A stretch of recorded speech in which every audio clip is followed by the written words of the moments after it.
In the beginning of this unit, we study about the basic concept of democracy, right? The fact that democracy is a political philosophy, and it's a set of political principles. When you say democracy, it includes things like constitutionalism, which is sticking to the constitution, making decisions according to the constitution, then free and fair elections, popular sovereignty.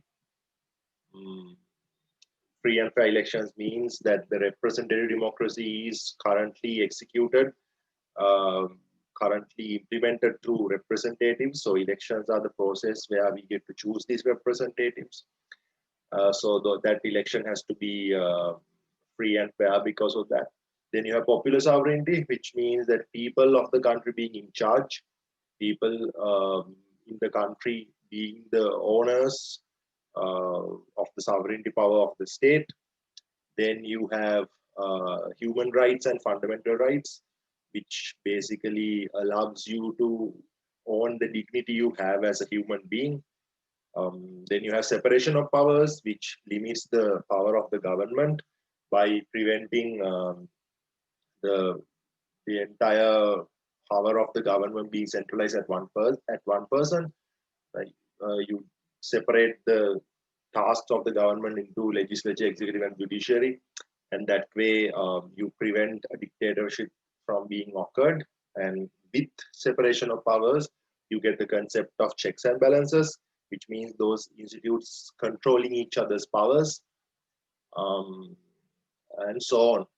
These are the important features of democracy. So the unit 9 is basically consisted of these basic concepts. And once we are done studying these concepts, um, we have to study about the application of direct democracy, application of democracy in Sri Lanka, right? Direct democracy is also a part of the democratic governance. You guys already know one direct democracy method we have in Sri Lanka, which is referendum. So let's see what sort of an application democracy has in Sri Lanka, right? So you have to study uh, two topics under this. One is the democratic experience, and the other thing is why democracy is relevant to Sri Lanka. Okay, right. So, Aksa, if you have the note, please turn to the Sri Lankan experience is the first one, right? Is it? Sri Lankan experience comes before, uh, is it? We have two topics when it comes to democracy in Sri Lanka, right? Sir, you mean Sri Lanka and the relevancy of democracy Yes, relevancy, and then you have the democratic experience, right? according to the new. Uh, well, no, sir. That's pretty much what I have. Wait, I'll check again. Relevancy of democracy to Sri Lanka is Ah, one. yeah, yeah, Yeah. yeah. Then you have another Sure. one called Sri Lankan experience of democracy, right? Yeah, Right. yeah, sir. So if you get a question for the exam asking for the relevancy of the, basically you can't talk about these two topics exclusively from one another. If they ask for the relevancy, you have to talk about the relevancy, but inside the answer you have to discuss about the Sri Lankan experience as well. And if you talk about the Sri Lankan experience, you have to talk about the relevancy of democracy to Sri Lanka as well. Okay. So this is the basic idea. I will give you the basic idea and then you can understand. Now you guys know Sri Lanka is a post-colony, right? So under post-colonial state, we studied that our countries, Asian, African, Latin American countries, we received the seeds of democracy from our European colonizers. We used to be monarchies, we used to have feudalism and aristocracy and stuff, basically divisional rulers in our countries, whereas it was the Europeans who came to our countries and sort of applied the national state concept they had back in Europe, as well as this liberalistic, capitalistic, democratic ideas as well. The ideas of the executive, the legislature, the judiciary, I mean, like one entity making the decisions, the second entity approving the decisions, and the third entity serving justice. This whole idea of legislature, executive, judiciary, that idea came from the European colonizers, right? And we studied under post-colonial state, Sri Lanka and India are two exceptions because we have managed to keep up with our democracy consistently since 1947. So from that we can see that Sri Lanka has a good relevance in terms of democracy.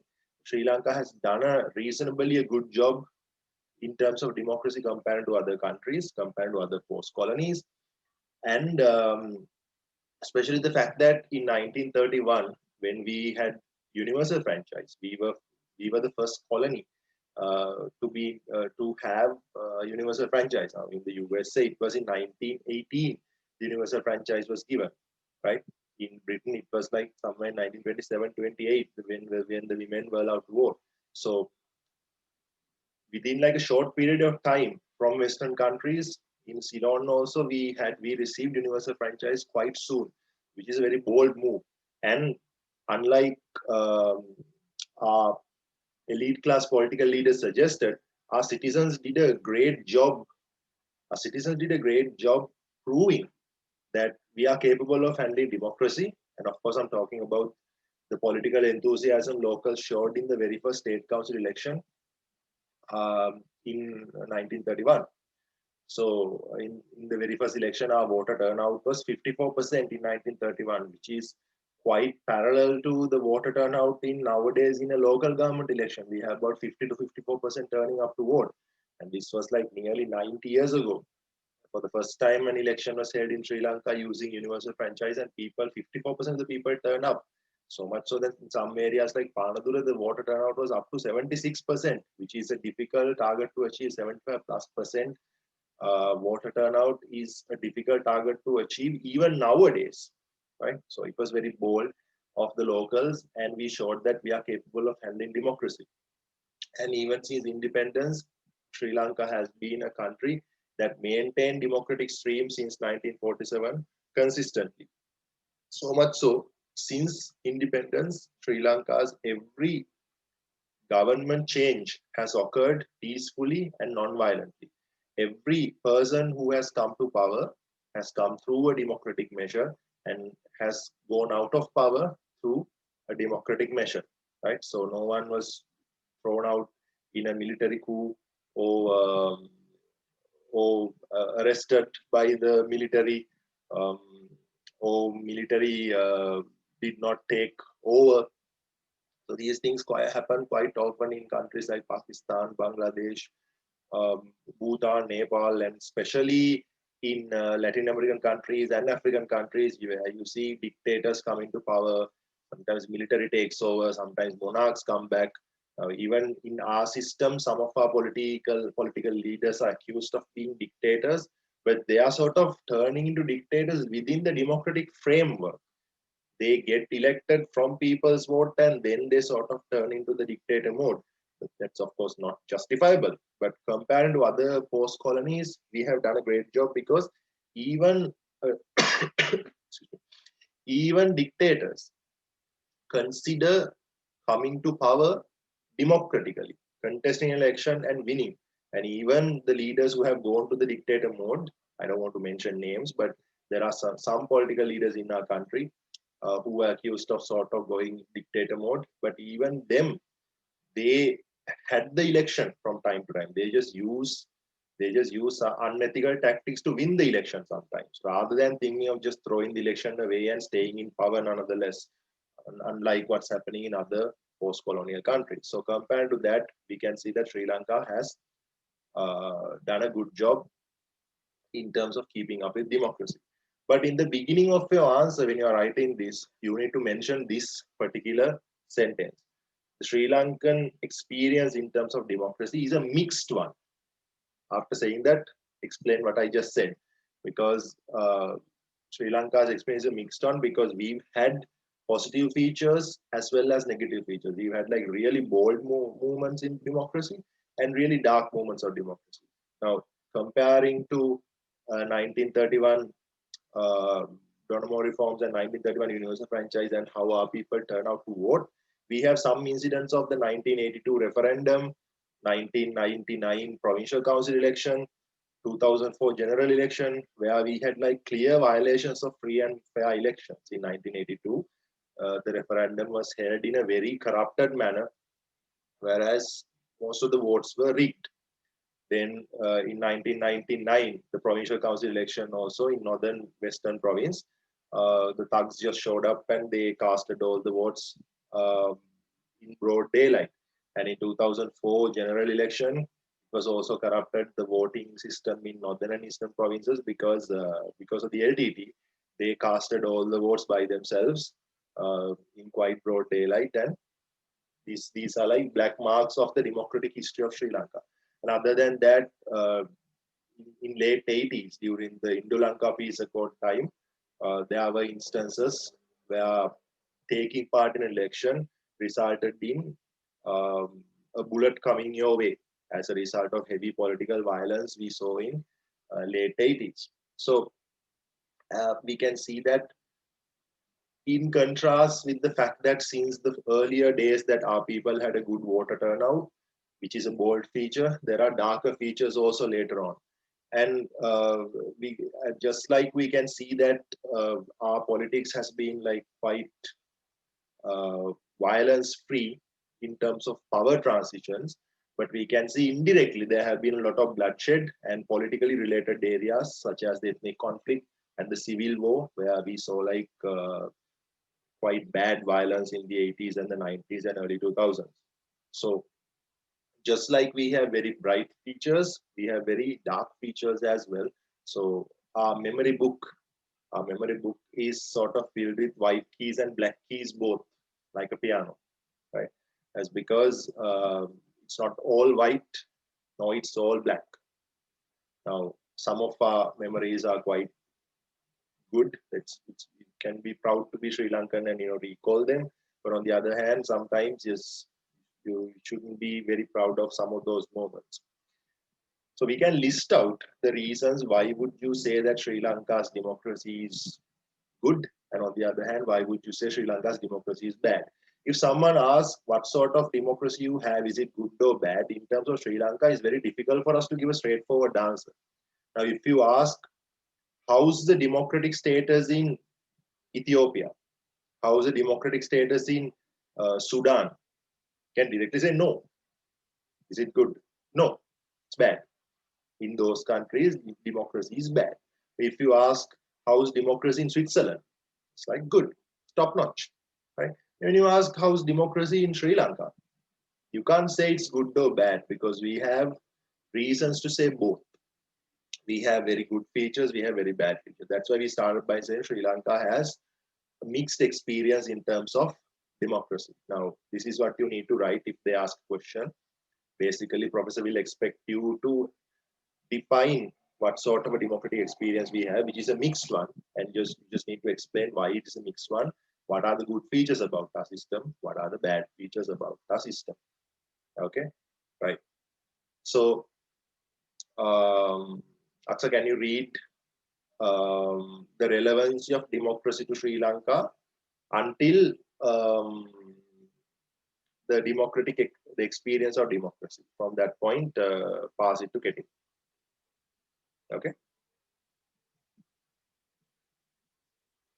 Sir, wait, so I should read the Sri Lankan experience or the relevancy? Sri Lankan experience, then you have an introduction, no? Yeah. Right? So finish the introduction and pass the Uh, features to Ketu. okay. Okay. Democratic governance and the Sri Lankan experience. The Sri Lankan experience related to domestic governance can be identified as a record of mixed results. In terms of democracy, Sri Lanka has gone through achievements, setbacks, and revival. The transition from traditional social political system to the democratic format occurred during the British colonial period. During the 19th century, initial steps were taken to introduce the basic principles of representation through Colebrook reforms. Most importantly, Colebrook reforms inaugurated the economic and social liberalization. Under these reforms, the principle of representation was included in a limited extent. The representatives in the Legislative Council were nominated by the British governor himself, were dominated by an Hold on, hold on, hold on. overwhelming. Pause, pause. Here, you need to mention about Colebrook-Cameron reforms also, because that was like the first time we were introduced the concept of democracy. The idea of an executive council, legislative council, and like locals being appointed as representatives. That was nothing much, but that was the first time. So you need to mention Colebrook-Cameron reforms as well. Okay. Then the next turning point is Donamo, where we were given universal franchise, and our people showed so much colors in handling universal franchise. Okay, continue. Were dominated by an overwhelming majority of British official members, did represent the general public of the country. The most important landmark of the democratic experience of Sri Lanka was the Donamo reforms in 1931. These reforms were based on establishing democracy in Sri Lanka. Therefore, Donamo reforms introduced two important features as universal franchise, representative governance, and elected legislature. Meanwhile, the Sri Lankan public also experienced a political awakening with an active civil society. The national movement and the trade movement were the key components of the active civil society. This can be considered as an important aspect of the democratization process. Therefore, it can be said that democratization is not limited to merely constitutional reforms and the establishment of new political institutions. The active political participation and the enthusiasm of citizens in politics also play an important role in this process. The Sowerberry Constitution of 1947 granted dominion status to Sri Lanka by establishing a liberal democratic government. This system continued the representative governance in a much broader manner. The Sowerberry Constitution further introduced many democratic features such as a bicameral legislature, rule of law, an executive which is responsible to the legislature, and independent judiciary, steps to ensure minority protection. However, it should be noted that the Sowerberry Constitution lacked a fundamental rights chapter, which is an important democratic feature. The democratic system of Sri Lanka had a reasonably smooth run until about 1970s. From Hold on, pause, pause, 1950s pause, pause, onward, pause. Hold on. Now, if you break your answer into a few pieces, right? If you break it down, first you have to mention 1833 Colebrook-Cameron reforms. It was like the conception of democracy in Sri Lanka, because that's why you got the legislature and all those things.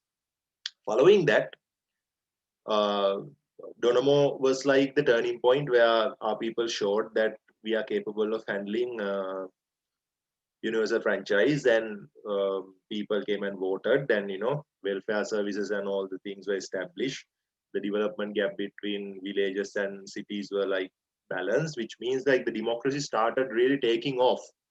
Following that, the Salisbury Constitution also had democratic features like minority protection and all the stuff. Just mentioned not having a fundamental rights chapter was like the only flaw. Other than that, we had a good run in terms of democracy. Following that, 1970s was like the turning point. 1970s was like the turning point in case of our democracy, because if you guys remember the ethnic conflict that we had, that was like sparks under the ashes. It was always there, although we had a good democratic run. That intensity between the Sinhalese and Tamils was always there. So in the 70s, this actually came out when I explained that the after fighting for federal or political solutions for so long in the mid 70s, they sort of went towards the armed option, and LTT and all these organizations started being formed. And you saw that the killing started with 1975 Alfred Duraiappa's assassination, right? So after 70s, things got like quite ugly, and 70s, mid 70s was like the turning point. And following that, like 1972, first revolving constitution didn't help the cause much either, because it did not address devolution of power, and it dropped out minority protection. And thirdly, it included a fundamental rights chapter which was not enforceable. So democracy really took a toll in the 70s. Now, one, with the 72 constitution being quite weak in terms of protecting democracy. Two, because of the JVP insurrection. Thirdly, because of the rise of the Tamil armed groups in the mid 70s. So, and the cherry on top was in 78, they created the 78 constitution, which introduced this president with so much powers. And that was like a real death blow to democracy. So because of that, in the 80s, you guys know the civil war started, and other than LTT, there were so many other Tamil organizations.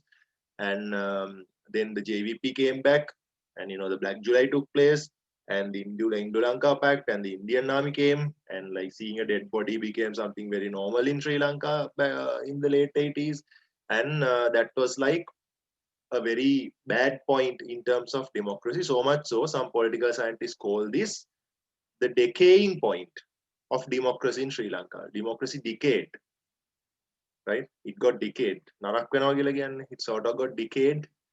Like it sort of got like very rotten in Sri Lanka in the 80s. And since the 90s, we have been sort of trying to recover from that and go forward. That's the basic idea of the note from that point onwards. Okay, Aksa, continue.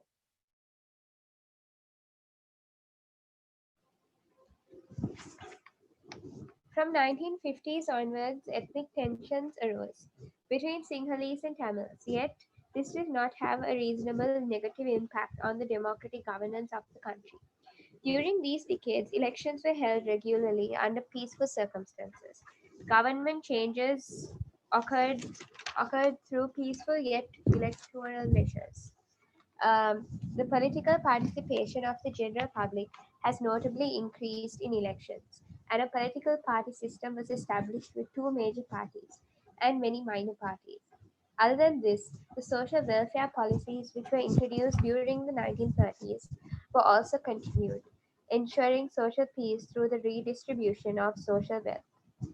After 1970s, this situation was changed, and the democratic governance of Sri Lanka took a turn. The social and political tension, which remained hidden for the past few decades, began to express itself openly during the 1970s.